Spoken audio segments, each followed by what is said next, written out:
Nos educamos, compramos lo necesario pensando que estábamos preparadas. Pero la vida nos demostró que no era suficiente. Soy mamá de Emma, me llamo Sarel y soy psicóloga clínica. Y yo, mamá de Álvaro, me llamo María Amelia y soy marketeer. Somos madres y nos hicimos amigas compartiendo nuestras experiencias sobre la maternidad, descubriendo el valor de apoyarnos en este camino. Acompáñanos, seremos vulnerables, compartiendo nuestras experiencias con profesionales que nos inspiran a ser mejores madres y que nos recuerdan que no estamos solas, porque esto está de madre. Hola, bienvenidos a otro episodio de Está de Madre. En el día de hoy nos acompañan dos mujeres valientes que han venido a contar sus historias bien personales. En el día de hoy estaremos hablando sobre el proceso o la decisión sobre congelar los óvulos. Este episodio llamado The 40s is the New 20s. Habla un poco de eso y los cambios que han habido recientemente en nuestra generación sobre la maternidad y la maternidad más tardía. Primero quiero presentar a Mariangi Rosas, quien es empresaria y fundadora de Coco House, un próspero espacio de coworking en San Juan. Formada originalmente como arquitecta, dio un giro hacia el emprendimiento en el 2017, impulsada por su pasión por construir comunidades y fomentar la colaboración. Ahora, a sus 40 años, Mariangi está trascendiendo hacia un nuevo capítulo de su vida con determinación, tomando las riendas de su fertilidad como mujer soltera. Su historia es una de resiliencia y empoderamiento, demostrando que las mujeres pueden diseñar su propio camino en los negocios, la vida y la maternidad. Bienvenida, Mariangi. Gracias, Arel. Y también nos acompaña Jennifer Álvarez. Jennifer es periodista con 20 años de experiencia en radio, prensa escrita y televisión. Además es estratega en comunicaciones. Es la menor de 2 hijas, tiene 2 sobrinos y aunque nació en Caracas, Venezuela, se siente más puertorriqueña que cualquiera. Así es que bienvenida, gracias por también decir que sí y venir a contar tu historia. Claro, gracias a ustedes por este espacio tan importante. Gracias. Este episodio, ¿verdad? Aunque ninguna de nosotras dos pasamos por la experiencia, sí fuimos madres en nuestros late 30s y hemos visto y hemos entrevistado a madres que han tenido que pasar por el proceso de IVF y la realidad es que pues hemos visto que ya se ha dado mucho que a los 35, 36, cuando una mujer decide tener hijos, porque en teoría ya como que hemos cumplido todos los checks de la Profesionales. de la sociedad o que la sociedad espera de nosotros. Estudiamos, check. Nos casamos, check. Tenemos un trabajo ya estable, check. Pues, ¿qué toca? ¿Qué falta? Ser madre. Y de momento, recibir noticias a los 35, 36 y por ahí de que no puedes ser madre es... No sé, o que se te va a hacer más difícil. O que se te va a hacer más difícil y vas a tener que gastar más dinero. Todo esto creo que es como alarmante de ¿por qué? ¿Por qué nadie antes en el proceso te habla de esto? ¿Por qué un médico no te dice... ¿verdad? Yo creo que todos hemos estudiado biología, pero en ningún momento en mi clase a los 10 años me dicen que los óvulos tienen como que una vida, que uno nace con la cantidad una cantidad de óvulos y ya, y de ahí cada periodo que tú tienes es un óvulo, no sé. Son miles que botas a la vez. O exacto, o no sé cuántos, ¿verdad? Menos. Y en mi caso, a pesar de que no fue mi experiencia tener que considerar o pasar por un proceso, yo creo que yo dilaté la maternidad o casi que la borré de mi vida. En mi familia me hablaban bastante de se te va a pasar el arroz, tienes un novio nuevo, bueno, ¿y qué tal? Y este y es con este, ¿vas a tener hijos? Y era como, ¿what? Tengo 20 años, no quiero, no sé qué es eso, no quiero. Y como que le fui poniendo tantos no por esta como frase reacción de como que se te va a pasar el arroz. ¿qué arroz? ¿Qué es esto? No, mi cuerpo no, esto no se pasa. Y sí, ¿verdad? Tal vez, yo creo que sí, tal vez lo decían por una forma más, no sé, como digo yo, media metiche, o de las razones por las cuales ellas querían saber si iba a tener hijos o no. La realidad, yo lo bloqueé de una forma que nunca tampoco le preguntaba a un médico y nunca nadie me dijo, volvemos, ¿cómo corría mi reloj biológico? Y yo creo que, y verla es un fine line, porque si tal vez yo no quiero ser madre, tampoco quiero que en cada cita con mi ginecólogo me esté preguntando, ¿piensas tener hijos? ¿Sabes lo que digo? Yo creo que es un tema que sí se tiene que tocar y tal vez educar, crear más conciencia. Entonces, ¿hasta qué lado tú vas? Que tampoco suene como que entonces el ginecólogo también te está poniendo la presión. No, y yo creo que cuando uno tiene, ¿verdad? Cuando uno tiene la juventud, uno habla de los niños que crecen en spur moments. Yo ahora me estoy dando cuenta que también envejecemos en spur moments. Y yo creo que cuando, ¿verdad? Yo tengo amistades que yo creo que desde los early 30s lo habían hecho. Y yo siempre decía, bueno, yo también lo voy a hacer, cuando me toque lo voy a hacer, y como que, congelar pero seguía óvulos. Congelar para que fuera ¿verdad? El seguro.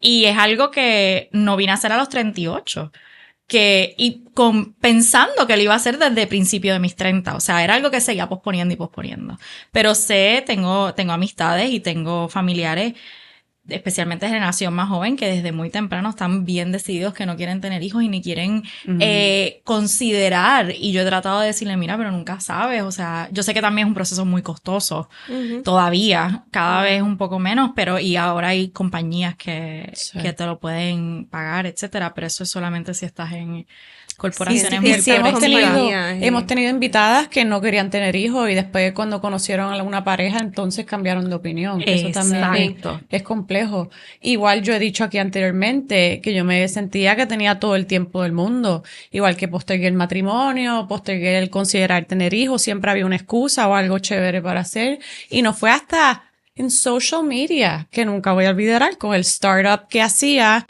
Modern Fertility. Ellos te mandaban una cajita, tú te pinchabas en tu casa, mandabas la muestra por correo y ellos te decían, te hablaban un poco de tu salud general en términos de fertilidad.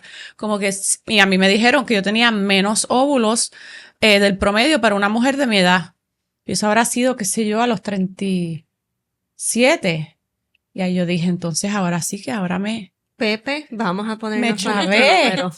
Ajá, yo pensé que entonces, yo dije, catastrofizando con todas mis distorsiones, esto va a ser bien difícil, no se me va a dar, voy a tener que ir a un médico de la fertilidad. Y no fue así, pero no fue hasta ese wake up call. Pero no fue hasta esa llamada, hasta ese momento que si no lo hubieses visto, o si en tu médico, en tu cita de rutina. Yo pienso que cuando estamos hablando del problema de natalidad en Puerto Rico y alrededor del mundo, debería pedírsele, ¿verdad?, desde las asociaciones médicas a todos los ginecólogos que en esa primera visita que tenga con una paciente haya una orientación. Claro. Y para precisamente no, ¿verdad?, que no pase lo que tú estás mencionando, de que la paciente pueda sentir que hay una presión por parte del médico para que tenga hijos o no los tenga, sino que usted recibe una paciente y parte de su historial médico es una orientación sobre cómo funciona el sistema reproductivo.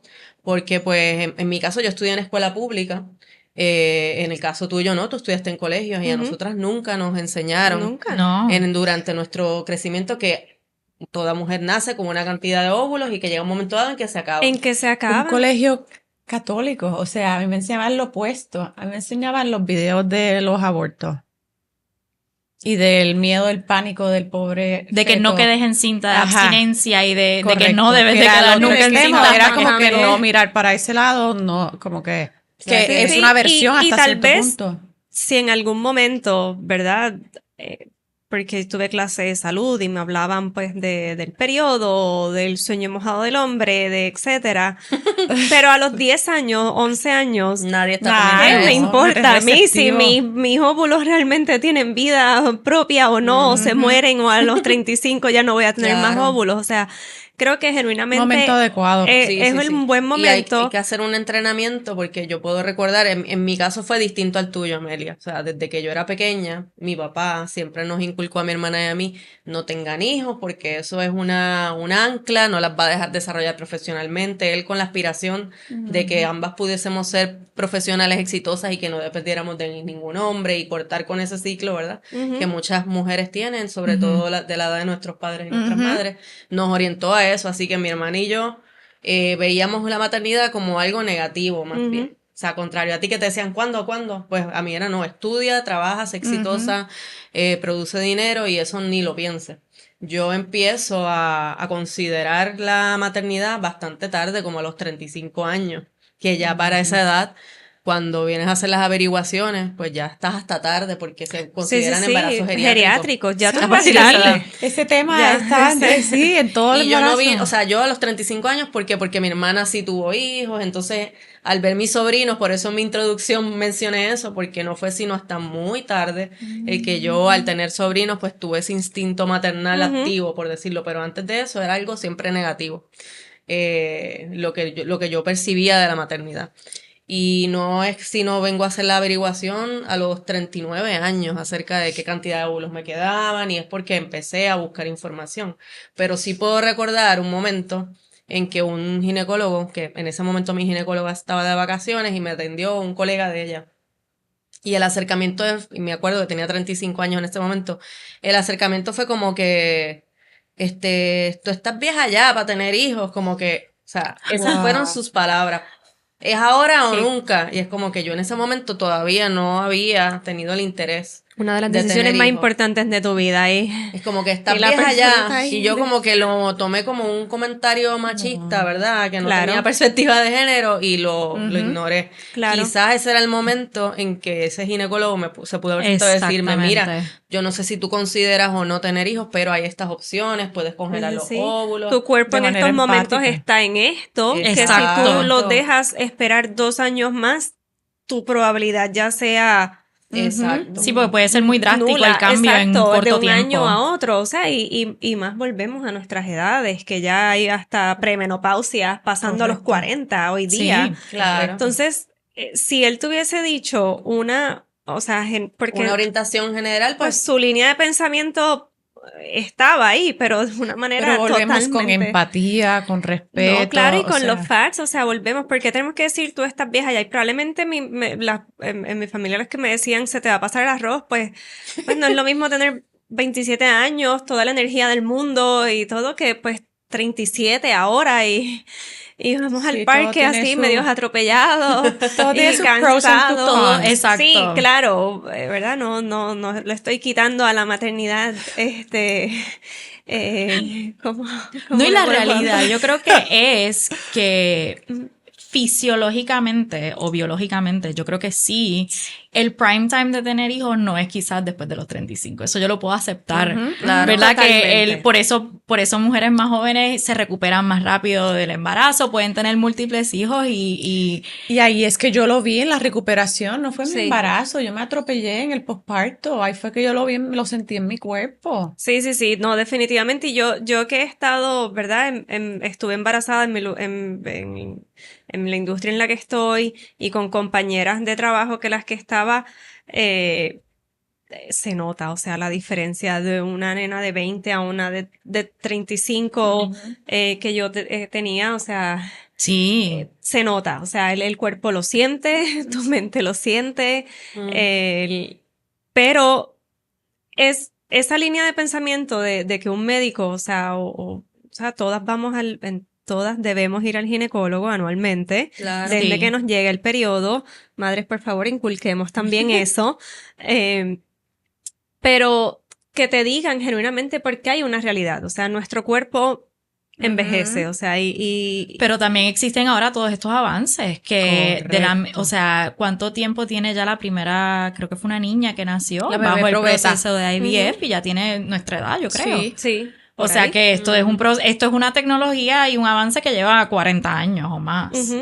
O sea que también hay que entonces, pues, aprovechar. O sea, ya que existen esos procesos, pues hay que educar para entonces, si lo quieres posponer, pues estas son tus alternativas. Está bien que lo pospongas. Tú quieres cumplir con todas tus otras metas antes, fine. Que sepas que entonces no va a ser tan natural como la sociedad nos ha vendido o hemos esperado. Estas son todas tus alternativas y por eso también la importancia de podcasts como estos, porque puede servir para que a alguien se le prenda el bombillito y entre y busque en internet. En mi caso, o sea, yo soy periodista, yo estoy acostumbrada a investigar, pero como yo siempre evitaba el tema de la maternidad porque me parecía, ¿verdad?, en mis etapas tempranas que era algo que me iba a retrasar en mi desarrollo profesional, por eso que me inculcaron de chiquita, pues nunca me llegó la curiosidad de déjame entrar y ver cómo esto funciona, pero ahora mismo hay múltiples herramientas en internet en las que tú puedes entrar y averiguar cómo funciona, los costos, qué alternativas hay, que de eso hablaremos más ahorita porque tú has tenido la experiencia, y que la persona vaya haciendo un plan, de acuerdo, porque no es que estamos hablando de que tienes que tener los hijos a los 20, a los 30, los puedes tener a los 40 también, pero tienes que saber que hay unas implicaciones físicas, emocionales y económicas. Claro. Exactamente. Totalmente de acuerdo. Y tal vez por esa línea que hablaba, quisiera, ¿cómo creen que ha cambiado la forma en que las mujeres ven la maternidad en comparación con generaciones anteriores, ¿verdad? Porque todos que estamos aquí consideramos o tuvimos una maternidad tardía. Y muchos de nuestros pares, y es el mismo proceso. Bueno, para mí, ¿verdad? Yo me crié con 3 hermanos y mi papá. O sea, 4 hombres en la familia y yo. Así que en mi caso fue como un in-between de ustedes dos. Nunca me pusieron presión. Jamás mi papá me decía, te debes de casarte. Al revés, desde pequeña siempre le decía a los novios para más tarde. Primero tu carrera. En mi familia lo de la educación y la carrera era sumamente importante, los estudios.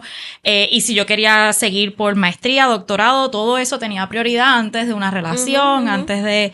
Entonces, yo siempre me fui como que por el que eso va a llegar. Yo nunca decía ni que sí ni que no.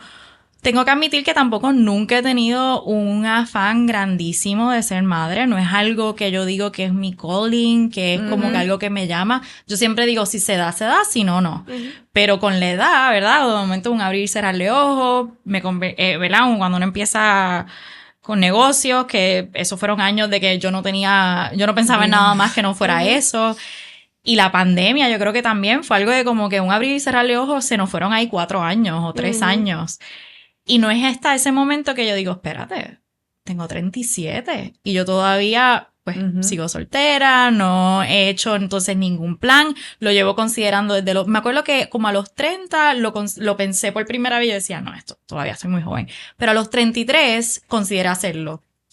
Y de los 33 a los 38, o sea, 5 años, en un abrir y cerrar de ojos que no lo volví a considerar y entonces dije, espérate, pero sí cuando me hice los exámenes, tuve la dicha, ¿verdad? De que me dijeran en los análisis, no tienes el conteo como de 35, o sea, me lo bajaron y me dijeron, no tienes que hacerlo ahora, puedes esperar, pero yo dije, no, ya estoy aquí, ya yo empecé el proceso, o sea, ya tengo el dinero, dije, lo quiero hacer porque, pues, en un futuro se puede hacer otra vez. Sabemos que también que esa es la cosa, el proceso te lo puedes hacer una vez y eso no te garantiza un bebé. Hay mujeres que lo tienen que hacer muchas veces, o sea, con muchas sesiones de congelar y obviamente cada sesión es un costo altísimo y después el mantenimiento, mientras estén congelados, tú tienes que seguir pagando. Sí, que tú no sabes cuántos óvulos te vas a poder extraer cuando vas al proceso. Y eso sí fue lo que yo busqué un podcast, actually, que tenía que ver específicamente con IVF. Y ahí fue que pude entender mucho sobre el proceso.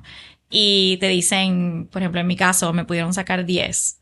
Eso no me garantiza un niño. Es un número cómodo, pero no te lo garantiza. Porque en cada proceso después de eso, se va a la mitad.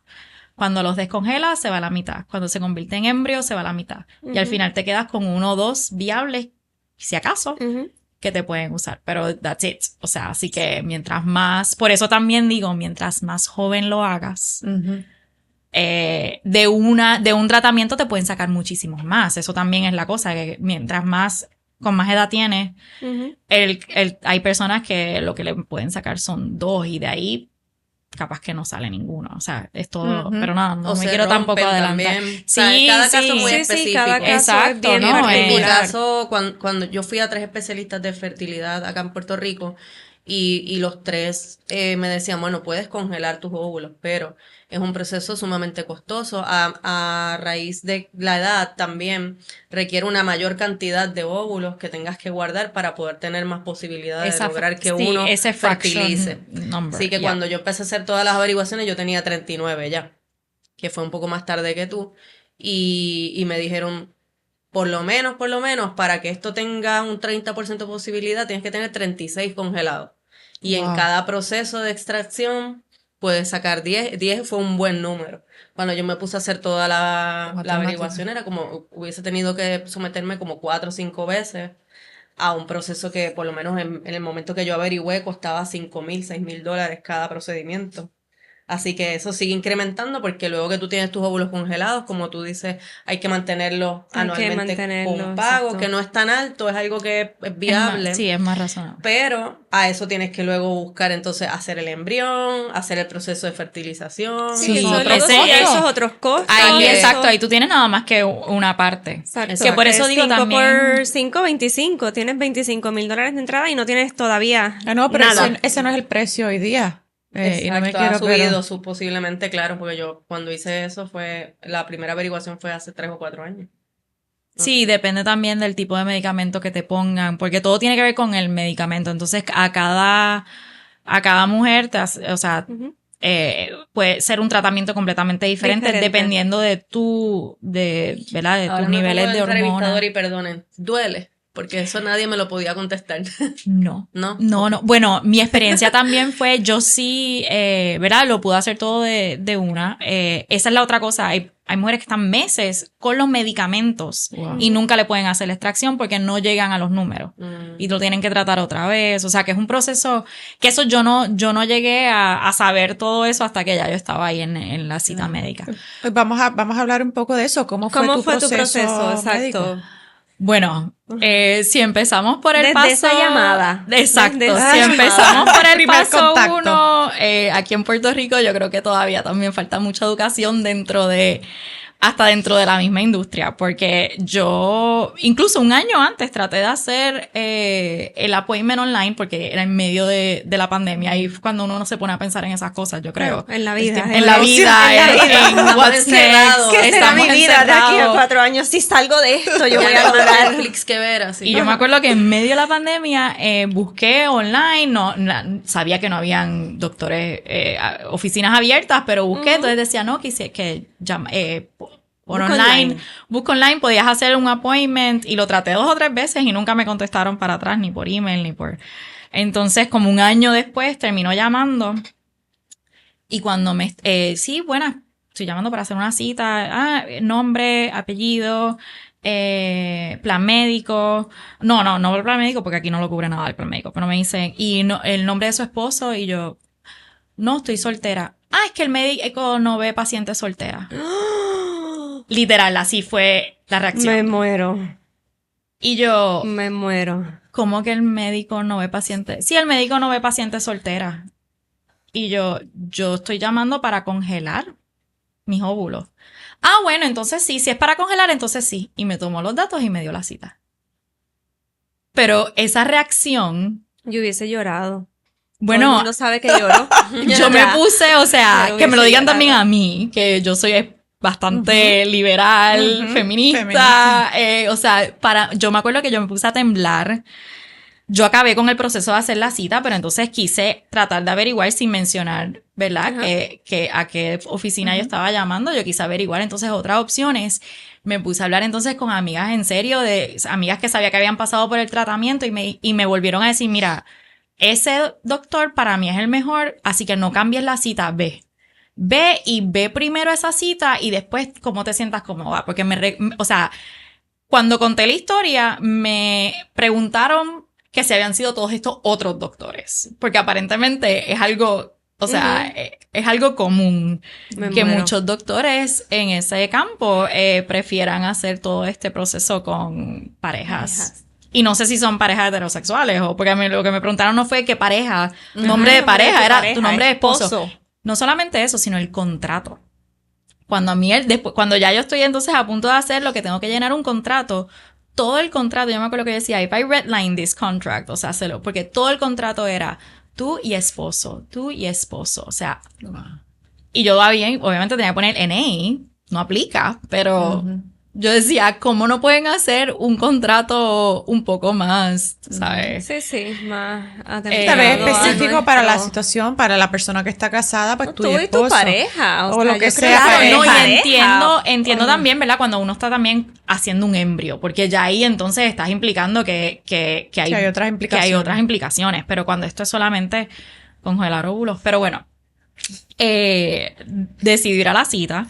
Que es una cita que también no es, creo que la cita inicial es $200, o sea, solo para tener ese first meeting de 1 hora. Y mencionaste que no cubre el plan nada. No, el plan no cubre nada y como el plan no cubre ningún médico aquí, yo creo que tiene ni siquiera para ni los laboratorios. Entiendo que, o sea, sin mal no recuerdo todo lo que yo hice en esa, yo creo que el primer lab que te mandan a hacer, si lo hacen en tu laboratorio, puede que cubra, pero yo estoy... Un CBC. Ajá, algo bien bueno, general. un CBC sí, pero no cubrió, o sea, los exámenes de las hormonas porque esos son exámenes que de hecho cualquier ginecólogo puede mandarte a hacer para saber. Sí, yo me hago paneles hormonales con mi ginecólogo. También, exacto. Sí, pues ese yo creo que sí, que me lo hice en mi laboratorio regular, pero ya todo lo que haces dentro de la oficina del médico, no, eso que ahí se hacen muchos más laboratorios una vez está adentro.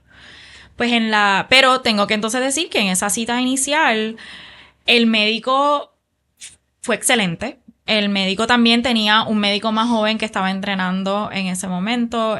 Honestamente no recuerdo si era hombre o mujer, pero me acuerdo que fue una cita muy buena. Y en esa primera cita, el médico, que es mayor, o sea, no era un médico joven, me pregunta que por qué estoy ahí, que si es porque tengo una enfermedad, o sea, él me preguntó esto es algo que tiene prisa, esto es algo, y yo dije, no, es más que es un seguro, como que no estoy buscando tener esto ahora, pero sí lo quiero, y me dijo, pues que no había problema, me preguntó obviamente si estoy en una relación o no, y entiendo esas preguntas ya en ese momento, y luego me dice, y vino completamente de él, decirme, y si estás interesada en hacer esto por tu cuenta, nosotros tenemos contactos con bancos de semen. Entonces, una vez tú llegues a ese punto, nos avisas y nosotros te podemos ayudar con ese proceso también. O sea, que eso de que el doctor ve solamente casos con madre, o sea, con mujeres casadas, no era real. O sea, y yo me quedé como que...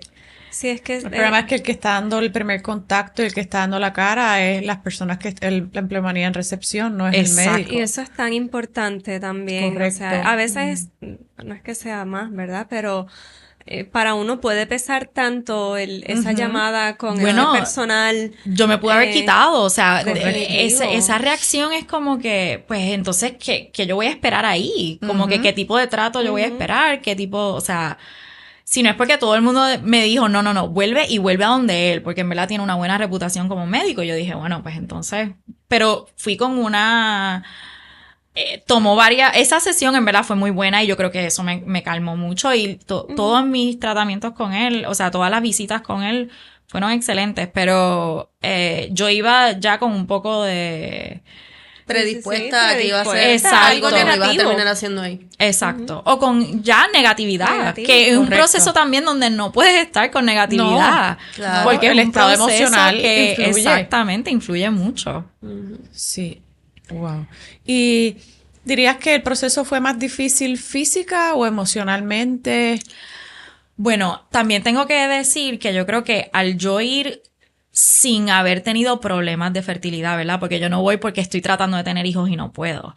Yo estoy ya también con una paz, o sea, voy con una tranquilidad más grande.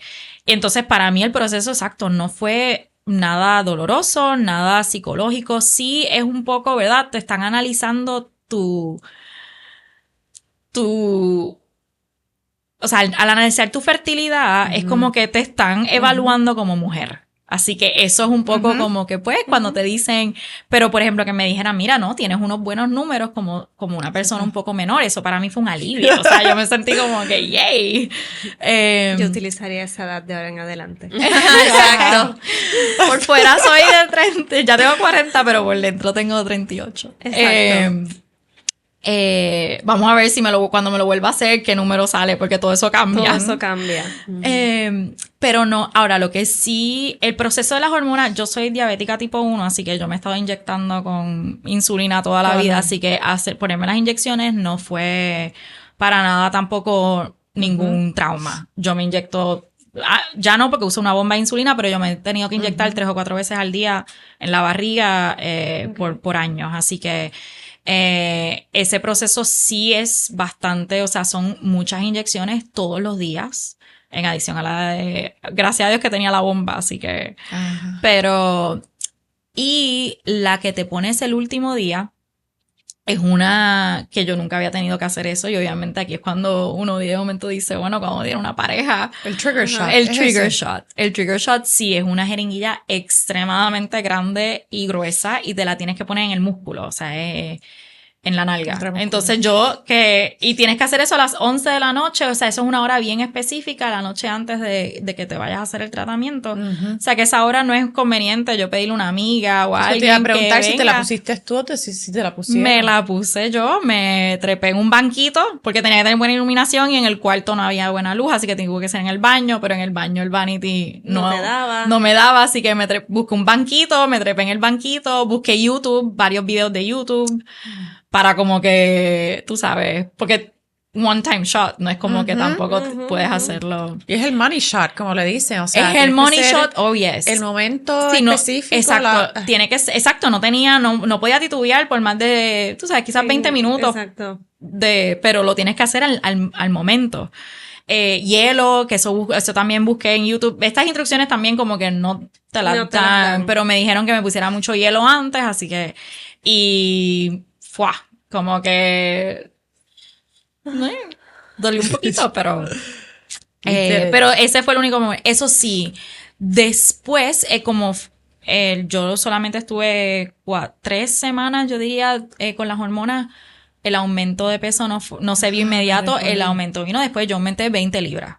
En 2 meses después yo estaba 20 libras de más y yo decía, ¿pero qué es esto? O sea, fue para la época de Navidades que uno dice, bueno, en las Navidades uno como que comí mucho dulce. Come y bebe un poquito más, pero esto fue, entonces, y después de eso se me hizo bastante difícil como que poder rebajar después, porque fue un cambio como que hormonal. Claro. Pero el proceso entonces también ¿verdad? De la extracción fue extremadamente, o sea, te duermen y creo que es 15 o 20 minutos, no dura mucho, te levantas otra vez y, o sea, yo no sentí nada, no tenía mucho dolor, sentía como cuando uno a veces le va a venir el periodo, pero ni siquiera el peor día del PMS, como cramps, que un poco de cramps, porque obviamente pues te trastearon, pero no, o sea, he tenido procesos ginecológicos más molestosos que ese. Okay. Y durante ese proceso te dijeron, te sacamos 10 óvulos o te dan retroalimentación de lo que pasó. Sí, el médico cuando yo me levanté me dijo, mira, felicidades, sacamos 10 y eso es un buen número, o sea, como que para haber sido de nuevo la primera vez, porque ellos sabían que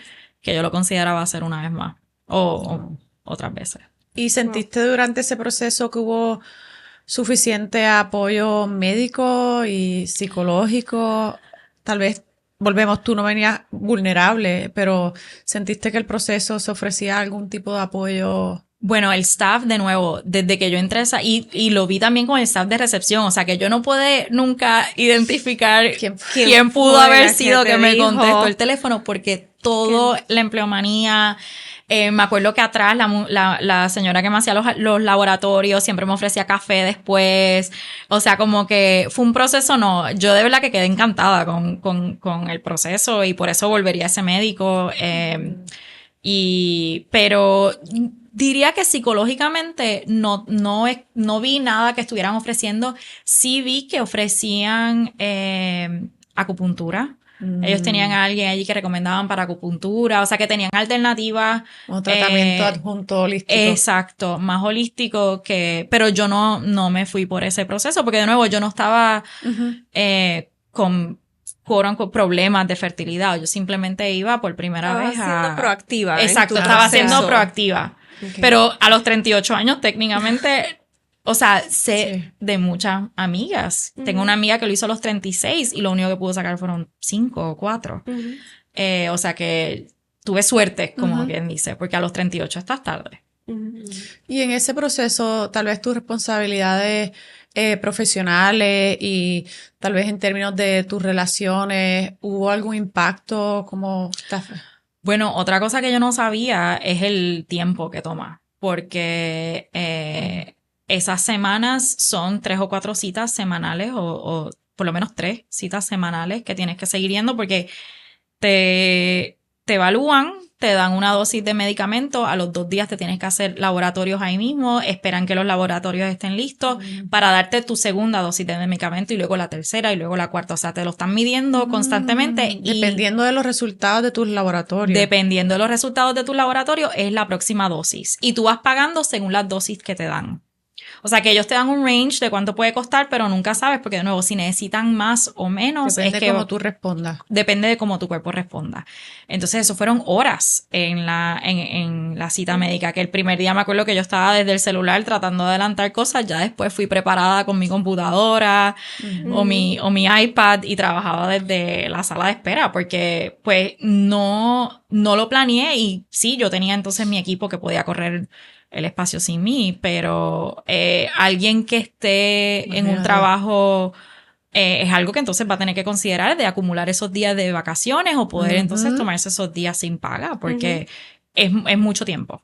Y me pregunto cómo aquí serán las diferentes, si uno trabaja para una compañía, cómo será la flexibilidad de cada compañía para ver si te van a permitir ese espacio, ese tiempo para participar en un proceso como ese. Imagino Creo que pudiera ser utilizado como periodo de día de enfermedad. Exacto. Que es curioso porque dependiendo del patrono te van a pedir un certificado de enfermedad y realmente tú no estás enferma. Estás en una cita médica, pero no te lo ofrecieron. Sí, son varios días. O sea, digo, tal vez bueno, no, porque yo, exacto, soy. Pero pensaría que pudiera estar visto como días de enfermedad. 3 semanas de enfermedad, si no las tienes, ¿que dónde te las pintas?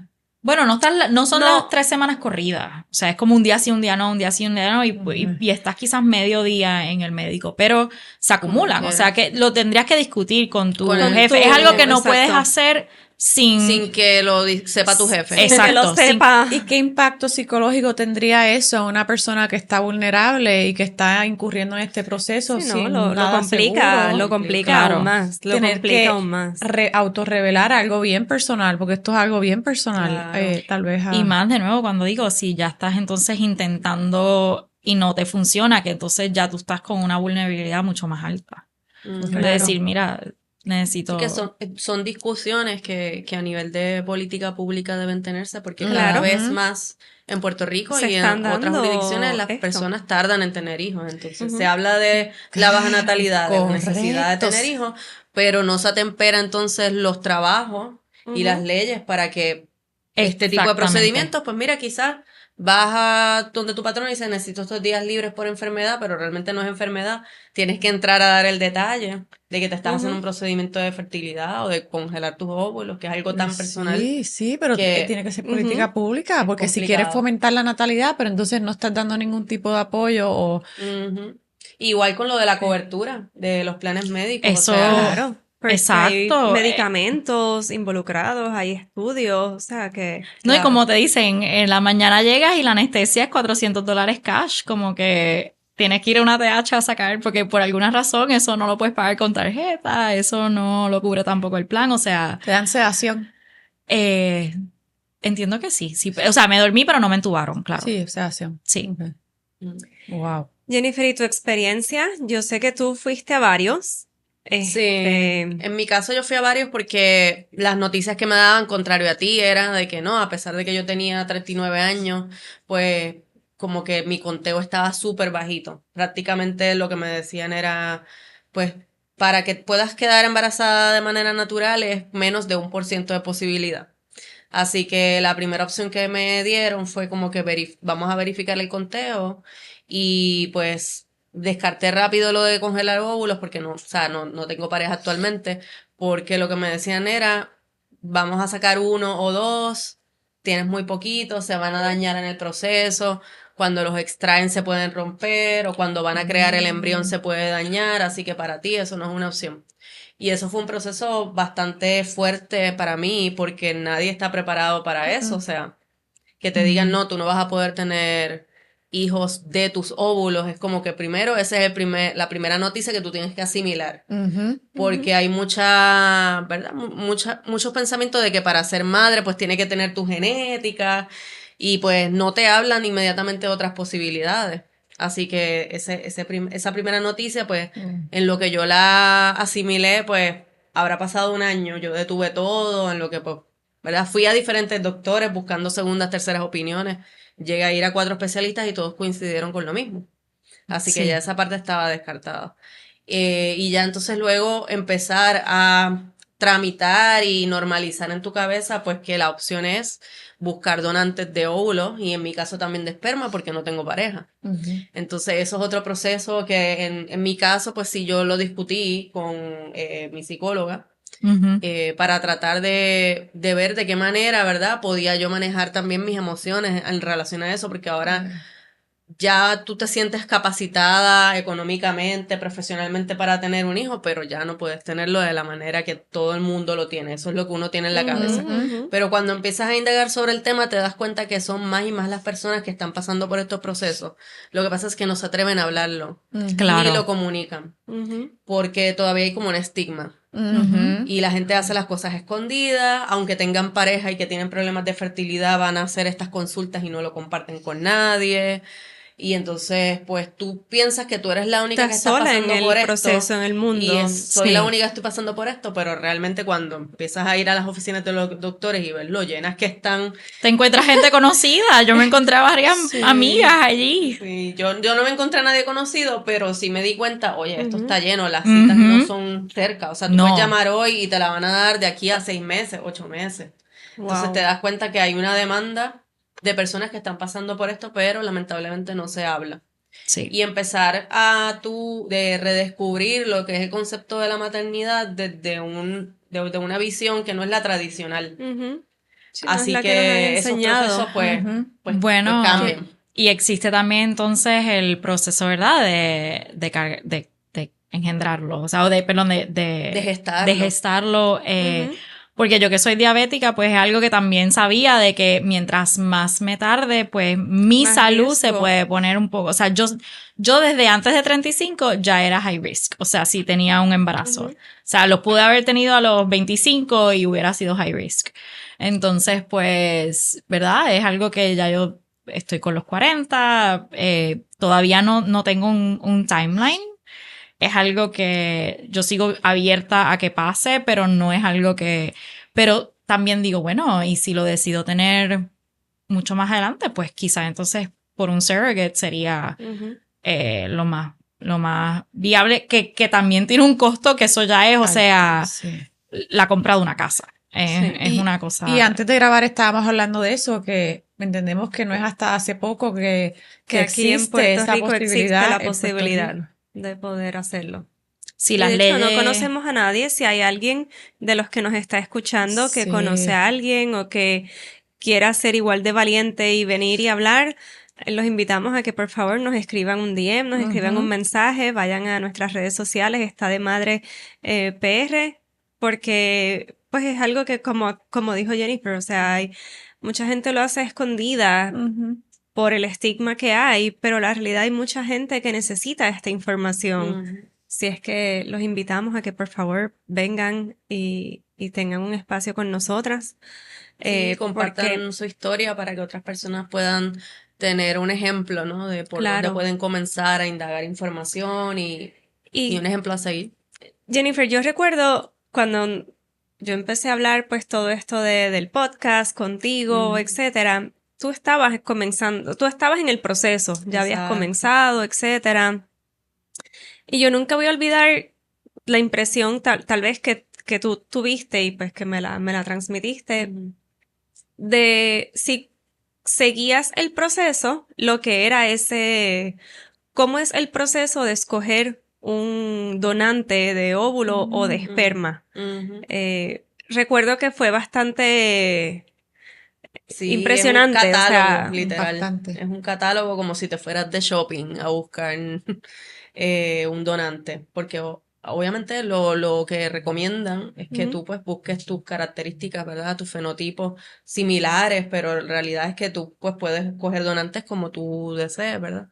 Y para mí era bien chocante porque en ese momento cuando te lo comenté, yo no tenía idea. Yo pensaba que esto era anónimo, que tú no ibas a saber, pero sí, o sea, dependiendo de dónde tú hagas el procedimiento, pues puedes saber pues cómo era la característica, ver fotos de bebés del donante y dependiendo de cuánto dinero tú pagues, tienes más acceso a información genética de esa persona. Wow. O sea que depende de todo. Yo inicié a hacer toda la investigación para hacerlo acá en Puerto Rico y eventualmente me moví a hacer una averiguación en Colombia porque yo soy venezolana y casi toda mi familia vive en Venezuela, en Colombia. Y pues tengo una tía que me dijo, mira, aquí esto es mucho más económico y estamos hablando de que un procedimiento que puede costar aquí $25,000, pues allá cuesta $6,000. Wow. O sea, así que yo empecé a considerarlo porque tengo familia allá, pudiese tener un apoyo familiar y obviamente en mi caso, ahorro. Ya yo tengo 42 años, en el momento que empecé a hacer todo el proceso de investigar, pues ya iba a cumplir 40. Entre mayor tú eres, menos posibilidad de que puedas lograr que el embrión funcione, pues, ¿verdad? Así que bueno, esto es algo que puede ser una inversión larga, voy a empezar a averiguar en Colombia. Y entonces en Colombia las leyes son distintas y ellos sí no tienen información genética de esos donantes, son todos anónimos. Lo que sí te dicen es pues que puedes comprar los donantes tanto de óvulo como de esperma de cualquier otro banco que esté bajo el acuerdo internacional de ellos, que hasta el momento cuando yo hice la averiguación era Argentina, España y California, en California. Pero eso incrementa los costos porque quiere decir que esas muestras tú las tienes que transportar vía aérea. Claro. Así que, pero más o menos tú puedes ahí balancear porque como los procedimientos son mucho más económicos que aquí en Puerto Rico, pues quizás vale la pena tener más información genética de esos donantes. Exacto. Para poder evitar pues enfermedades congénitas, ¿verdad? Cualquier tipo de situación. Bueno, yo yo diría que por 2 años consideré también irme por la parte de donación de semen y convertirme en madre soltera. Y una de las cosas que me sorprendió mucho es el nivel de fraude que existe, que también es algo que hay que estar bien pendiente, especialmente en Europa. Hay un grupo de hombres blancos que se han dado esta ¿verdad? Se han dado esta idea de que ellos tienen que blanquear el mundo y literalmente estaban cometiendo fraude en sus donaciones y cuando se supone que un hombre done máxima para tener un máximo de creo que son 20 hijos o 25 hijos. O sea, puedes donar muchas más veces porque la donación no siempre va a generar un embrión o un feto luego que se convierte en un niño.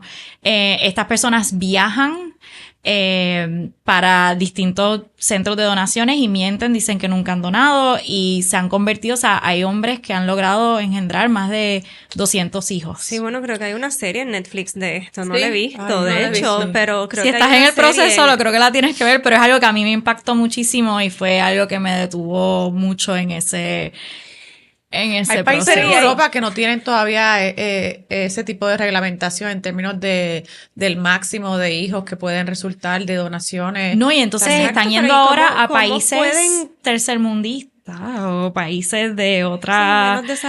Menos desarrollados. No, pero es que lo dicen ellos así, para ellos blanquear esa generación porque también el semen de un hombre blanco cuesta mucho más, es más deseado, es una serie que... Wow. Pero eso tú lo supiste a través de una serie. Sí, pero pero después me puse a investigar más, o sea, y la cantidad de información que entonces encontré, una cosa que yo después dije como que wow, el problema también que eso puede generar en la vida de ese niño, saber que, o sea, Sí, como tú luego... He visto los artículos que encontraron, si hicieran un 23andMe y de momento sale que tienen 30 hermanos y hermanas. Y si tú después terminas conociendo una pareja que termina siendo familiar tuyo, es como una cosa bien... Wow, sí, hay unas dilemas de bioética ahí. Exacto, como que bien complicadas, como que... Pero estos centros tienen forma de validar, o sea, hay una intercomunicación global supongo, no sé si la hay, como para tú saber que esta persona ha sido donante, o sea, ¿hay algún registro? Digo, no tienen el registro de mis vacunas todavía, en cómo van a tener el registro de... Sí, en el caso de Colombia, que fue el que adentré más a investigar, sí llevan un registro de cuántas veces la persona ha ido a donar. Okay. Pero es una cuestión numérica, ¿no? O sea, porque como todas las donaciones allí son anónimas. Anónimas, claro. Tú no sabes. Pero y esta persona, según lo que cuenta Mariañi, puede venir aquí a Puerto Rico y donar. Exacto, o sea, viajan a otros países. O sea, que tampoco es, o sea, no es que se comunican entre ellos estos centros. Mira, tenemos a este donante Red Flag, ha venido aquí a donar ya. Y ahí vienen las críticas tal vez un poco hacia hacia la regulación de estas clínicas, como deben haber ciertos parámetros y que muchas no, todavía eso no existe. Sí, yo creo que, ¿verdad? Esto también pues es parte del gobierno de alguna forma, ¿verdad? Que proactivamente, sin ámbitos de... pues porque también es una línea fina de cómo el gobierno lo ve y sabemos que pues personas que estén en el poder como en estos momentos, nuestro querido presidente de Estados Unidos, pues no necesariamente abogaría él dijo que iba a fomentar el IVF. Sí, él dijo eso después de que el vicepresidente dijo que no, así que realmente con Trump tú no sabes qué es lo que va a pasar. Uno nunca sabe lo que va a pasar con él. Todos los días es algo nuevo, todos los días esto es como y cambia de opinión. Estamos todos en su reality show, The Apprentice. Así es. We're all playing here. Pero nada, realmente, ¿verdad? Creo que quedaría del gobierno que creen políticas, o sea, públicas de salud que traten de mejorar, o sea, este tipo de problemas que pueda haber, de cómo se pueden intercomunicar estos centros para que este tipo de cosas no sucedan. Pero eso es ya a Disney World. Y tal vez hablando de ustedes y su proceso, ¿cómo creen que podemos normalizar que cada mujer tiene su propio proceso, tiene su propio reloj biológico? ¿Cómo se puede tal vez? Porque, ¿verdad? No se habla, todavía hay estigma, la gente que pasa por el proceso está bien sola muchas veces, a menos que reciban ayuda profesional. ¿Cómo podemos tal vez normalizar que cada cual tiene su timeline y que cada cual decide cuándo es el momento? Yo creo que la clave es esto que estamos haciendo, hablándolo. Yo desde que yo empecé todo el proceso, yo le dije a Amelia, esto hay que hablarlo porque si no se sabe que hay mucha gente pasando por esto, pues nunca va a haber un cambio en mentalidad a nivel de sociedad y a nivel político también. Son cada vez más las mujeres que, no porque quizás no quieran, porque en mi caso era que yo no quería, pero sí sé de mujeres que quisieran tener hijos, pero no tienen un empleo estable o un empleo que puedan ganar el dinero suficiente para mantenerse a ellas mismas, menos para tener un hijo. Así que cada vez serán más las mujeres que tienen que esperar hasta los 40 para poder tener la estabilidad económica de tener un hijo y la estabilidad psicológica también para tener un hijo. Y si estas cosas no se hablan, será cada vez más difícil el que pues pueda ocurrir, ¿verdad? Un cambio de mentalidad. Yo me di de repente con un montón de noticias a la vez inesperadas y pues he tenido la madurez de ir asimilándolo y entendiendo mi realidad. Pero no es mucha la gente la que se atreve a hablar de esto. No. O sea, al punto de que yo estuve el año pasado a punto de hacer todo el proceso con donante de óvulo, de esperma, y de repente me detuve por una conversación que creo que hay que tener también, y tú la comentaste ahorita, la energía que tiene una mujer a los 42, como en mi caso, no es la misma que tiene una mujer a los 30, o a los 25, que eran las edades que tradicionalmente las mujeres tenían hijos. Entonces empiezo yo a evaluarlo ya sobrepasada la etapa científica y médica, que como bien tú dices, estos son procedimientos que llevan 40, 30 años. La verdad es que hay una realidad social de que si eres madre soltera, no tienes un apoyo, una red familiar que te ayude, pues vienen unos retos adicionales. Claro. Y hablaba Amelia que está cansada porque tiene el perro, porque tiene el niño, porque es una trabajadora de todo el día. Pues imagínate una persona como yo que no tengo una red familiar grande porque yo pues solamente tengo a mi mamá y papá, que son mayores ya, no tengo pareja. Y entonces visualizarme como un bebé a los 42 sola, pues otro reto que tú como mujer tienes que plantearte, ¿será lo correcto o no? Y en ese proceso es que yo estoy ahora, porque quizás hay otras vías de tu ser madre y de poder cumplir ese sueño de formar una persona que no necesariamente es mediante la vía biológica, ni utilizando la ciencia, sino a través de la adopción, por ejemplo. Pero eso es otro podcast aparte, porque también he hecho averiguación sobre la adopción y es retante. Que es bien complicado. Es bien complicado. Bien complicado porque tengo amistades que lo han tratado de hacer y siendo parejas, con familia, ya con hijos, y se las ha hecho bien difícil poder. Es bien cuesta arriba. Sí. Yo creo que... Así que lo importante es hablarlo. Otra cosa que también a mí me puso ese freno es, ¿verdad? Uno piensa... la energía yo creo que es sumamente importante. Yo también, todo tiene sus pros y sus cons, como dijiste, con la edad. Cuando uno es más joven tiene quizás más energía para poder hacerlo todo, trabajar y bregar con los nenes y la escuela, etcétera. Pero quizás no tienes esa estabilidad económica, entonces lo tienes que hacer todo tú. Mientras que ahora pues uno tiene más flexibilidad, bueno, puedo contratar a alguien que me ayude en la casa y yo entonces me encargo de los niños o lo que sea. Pero...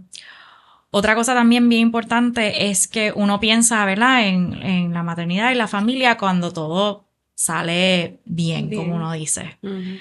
Pero también sabemos que el mundo está también, estamos viviendo en un mundo bien, que eso yo pienso que, ¿verdad? Hay gente que ve eso como una razón para quizás no tener hijos, pero yo creo que también pasa, ¿verdad?, que cosas no se pueden estudiar genéticamente que pueden salir adelante, ¿verdad? Hay enfermedades, diagnósticos, que entonces cuando uno está solo, pues se convertiría en una cosa extremadamente más complicada. Sí, y que mucha gente asume esos retos y los lleva hacia adelante, pero cuando tú estás haciendo un proceso en el que tienes que invertir tanto dinero, sí, definitivamente. Pues tienes que darles pensamiento a todos esos factores. Sí, pero incluso cuando entonces eres madre soltera y vamos a suponer tienes un niño con alguna incapacidad o alguna enfermedad,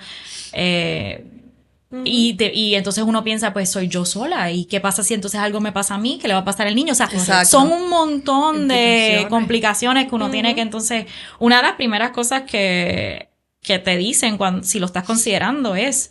¿quiénes en verdad se van a convertir en esos padrinos del niño? Porque tú tienes que hacer un testamento en el momento que quedas encinta porque tú puedes morir en el parto.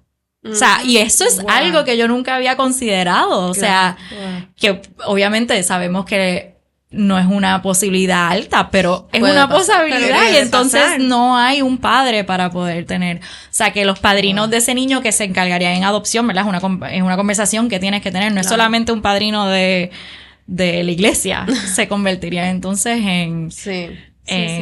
Y pensar entonces, no sé en tu caso, pero si a mí me pasara algo, mis papás son mayores ya, entonces dejarles una carga y que un bebé que en algún momento dado, en etapa muy temprana, joven, va a quedar solo, porque ¿verdad? Dios cuida a mis padres, pero tienen 70 años. No es una realidad. No es una realidad numérica. De 70 años van a poder...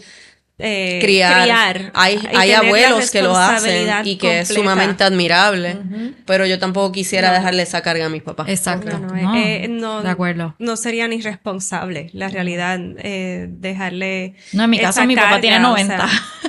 O sea, no es una Él realidad. está para ser abuelo. Él está ya es bisabuelo. Para que lo cuiden y lo apapachen. No es para cuidar. No para criar, claro. Exacto. Y en general, ¿qué le dirían a una mujer que esté considerando congelar sus óvulos, pero tiene dudas o miedo? Bueno, lo que yo le diría, y lo diría a toda mujer aunque piense que no está teniendo hijos, es que quizás vayan a esa primera cita y quizás se hagan ese examen del conteo. Para saber dónde están paradas. Para saber dónde están paradas, porque ese es el único examen que de verdad te puede decir, mira, todavía tienes tiempo, como me dijeron a mí, que lo podía esperar, o mira, pues no, ya el tiempo se está cortando y es para poder entonces considerarlo tomar decisiones más informadas. Yo pienso que... Y empoderada, porque el uno sabe dónde está parado, es súper empoderante. Claro. Sí, yo le recomendaría a todo el mundo que lo haga. Aunque en este momento piense que no quiere tener hijos, todo puede cambiar. O sea, a mí me pasó. Si hablabas conmigo, la Jennifer de los 30, yo no quería tener hijos. No fue sino hasta los 35 que lo empecé a considerar, pero como algo muy lejano, no, todavía por ahí. Y la Jennifer de los 30 no es la misma de los 42, así que todas las personas pueden cambiar. Puedes conocer una pareja que quizás sí quiera y tú cambias de opinión, o sucede algo en tu vida, como tener un sobrino que te despierta ese sentimiento. O sea, no está de más, y si tienes los recursos económicos para hacerlo, es mejor tenerlo. No, y si tienes los recursos económicos para hacerlo, cuanto antes mejor. Claro. Aunque no, porque de nuevo, ¿qué es lo que yo he pensado? Si yo termino no teniendo, yo me puedo convertir en un donante. O sea, que es algo también que eso puede tener una... le das un poquito de giving back. Exacto. Y es lo que pienso hacer si no lo uso, o con los que sobren. Es algo que porque de nuevo, al saber cuán difícil es el proceso para muchas mujeres. Claro. Es que no todo el mundo tiene el dinero tampoco. Y acabo de buscar, y nadie me está pagando por esto, pero el startup de Modern Fertility todavía existe. Que es la prueba que te hiciste. Up and running, y tal vez es un poco más costo efectivo. Es algo que no tienes que ir a la oficina del médico ni hacer una cita, que lo puedes hacer en la privacidad de tu hogar. Pero ellos son Modern Fertility, At Home Fertility, Ovulation and Pregnancy Testing. Y es un kit que tú haces en tu casa, y volvemos, eso fue lo que a mí me motivó tal vez a iniciar esta travesía de la maternidad. Así que sí, mientras más accesible uno lo haga a las personas, totalmente. Tal vez más la viabilidad de que they go through with it, y tal vez para saber dónde están paradas. Y de nuevo, mientras más joven lo hagas, más efectivo puede ser el proceso, y quizás con un tratamiento sacas suficiente, que es el tratamiento es lo más costoso. Luego el mantenimiento de mantenerlos congelados no es tan costoso. O sea, yo lo hubiera hecho a los 33, más o menos cuánto cuesta mantenerlos. Entiendo que el costo de mantenimiento es alrededor como de $200 o $300 anuales. No recuerdo bien, porque es algo que ya pagué. One fee. Exacto. Pero, por ejemplo, mi costo de congelar una vez me salió en $12,000. O sea, que no fue algo para nada económico. Pero si hubiera tenido si lo hubiera pensado quizás, ¿verdad? Esos 12,000 me dieron 10. Si lo hubiera hecho hace 5 años antes, quizás me hubieran dado 15, 16. Entonces, no tenía que repetirlo. Y lo que solamente pagas es el mantenimiento. Que por eso le digo a las mujeres más jóvenes que aunque si están completamente decididas que ese no es tu camino, pues respeto de que no lo quieras, ¿verdad? Claro. Ni tampoco entonces considerar para qué entonces usa ese dinero para otra cosa. Pero si es algo que piensas que en un futuro pudieras cambiar la opinión, o simplemente no estás segura, mira, por lo menos empezar a averiguar y tener estudiarlo, control de tu vida, de tu cuerpo. Exacto. Y empezar también, o sea, con esa cita en el ginecólogo, si no quieres, o sea, que lo tengas consciente, y no porque I'm gonna be this psycho. Y creo que es bien importante, insisto en esto, o sea, los ginecólogos deberían tener como protocolo. Claro. Orientar, llenaste el récord médico, y pues sobre todo cuando hay un problema de natalidad en Puerto Rico. O sea, deberían hacer un examen rutinario. Ya mujeres que tengan más de 21 años, que vayan sabiendo cuál es su estado. Porque... Y esto hablamos como el protocolo de cuando estás embarazada, de los índices de depresión o ansiedad, y en el posparto, los índices puede ser hasta un formulario, algo no invasivo. ¿Te interesa información? Correcto. Y ahí pues ya es algo que no está, la persona siente la presión, pero se está indagando, y después entonces el profesional puede darte la retroalimentación si tú lo quieres. Definitivo. Eso es una buena idea. ¿Y qué aprendieron de este proceso sobre ustedes mismas? ¿Cambió su manera de ver la vida o la maternidad? Yo estoy todavía aprendiendo porque cada vez, no sé si es que sigo buscándole esquinas complicadas a la situación, pero es que yo soy así, yo soy productora, yo planifico, yo estoy resolviendo problemas todo el tiempo, entonces yo siempre voy a imaginar los escenarios peores. Y cuando hablo con Amelia, me dice, mira, va a ser complicado, pero vas a salir adelante. O cuando hacerlo, si lo vas a hacer. Pero sacan la energía. Se sacan adelante. Sí, pues. Luego me dio así. Como que. Y te lo dice. Exacto, como dice, vas a estar despeinada y pues en pijama, corriendo por ahí, pero, o sea. Y cuando hablas con madres, todos te dicen, tú sacas la energía de donde no está. Sí, eso es lo que me dicen todas. Y también como el 90% del trabajo a veces cae también en la mamá, pues ser madre soltera es algo que... Muchas personas me dicen la realidad eso es algo que yo creo que no, exacto. ¿verdad? Y volvemos. En mi casa yo tengo un padre, o sea, sumamente involucrado, etcétera. Pregúntale cuándo le tocan las vacunas a Álvaro. Estoy segura que no sabe. Estoy segura que va a decir. Sí, el mental load, sí. Él tiene que ver también la madre como quiera. Nivel de organización, hay gente que no la tiene. Está ahí, o sea. Exacto, pendiente. Por lo menos en la gran mayoría de los casos. Y volvemos, en mi caso, hoy estamos grabando por primera vez un sábado, mi hijo está con su papá, y o sea, es un padre súper activo, pero las que fue por mi culpa, porque yo pedí que fuera sábado. No. Pero, los dos son padres de Álvaro. Sí, o sea, los dos es son una buena padres, práctica. pero va a recaer, o sea, esta carga mental y todo, más allá de personalidad, va a estar siempre sobre ti, tranquila. Y aquí les traigo otra idea de podcast. Muy recientemente estoy compartiendo con mi mejor amiga de high school, la conozco desde los 14 años, tiene 2 niñas. Y una de ellas surgió de la nada, ya tiene 7 años, surge de la nada que plantea, mira mamá, fulanita de la escuela dice que tú eres una mamá vieja. Oh. Mi amiga tiene 41. Pero tiene ya una niña de 7 y una de 3. O sea que conversaciones entre niños, yo no sé si es a través de las redes sociales o qué. Y entonces le pregunté, ¿qué edad tiene la mamá de tu amiguita? Y me dice, ya tiene 30. Entonces, este tipo de conversaciones, ¿de dónde las sacan los niños? Pues no lo sé, posiblemente redes sociales o conversaciones entre adultos. Correcto. Pero entonces, escuchan. Sí, entonces, me trae a mí otra cosa, si yo tengo un bebé, cuando yo tenga 50, ese niño va a tener 10, como que va a pensar que yo soy una vieja. Entonces empiezan a ver todos estos layers de complicaciones que me sigo buscando, que yo creo que son importantes discutir. Correcto. Porque ahora los niños tienen un nivel de madurez a través de toda la información que existe con ChatGPT, que no va a ser lo mismo que cuando nosotras teníamos 8 o 10 años, que no nos cuestionábamos muchas cosas. Y uno como mujer tiene que estar preparada para poder asumir eso y de una manera, vamos a decir, sensible, ¿verdad? Pensar en que cada vez van a ser las mujeres que tienen hijos. A una edad mayor, no a los 20 y pico de años. Y yo he hablado de esto, pero en tu escuela, ¿verdad? En la escuela de mi hija, los padres son pares. En edad somos pares. Yo no me siento que soy una madre vieja porque los papás de los compañeros de mi hija, en su mayoría, tienen mi edad.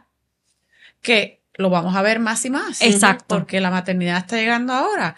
Y tal vez por esa línea que tal vez le diría a la sociedad respecto a esto sobre mujeres decidiendo tener una maternidad más tardía, unos embarazos geriátricos. Cada cual tiene su journey, cada persona está aquí. Mira, la vida es corta, la vida es una, hay que disfrutar la vida, hay que vivir la vida como uno quiere y solamente uno sabe cuándo es el momento que le toca a uno.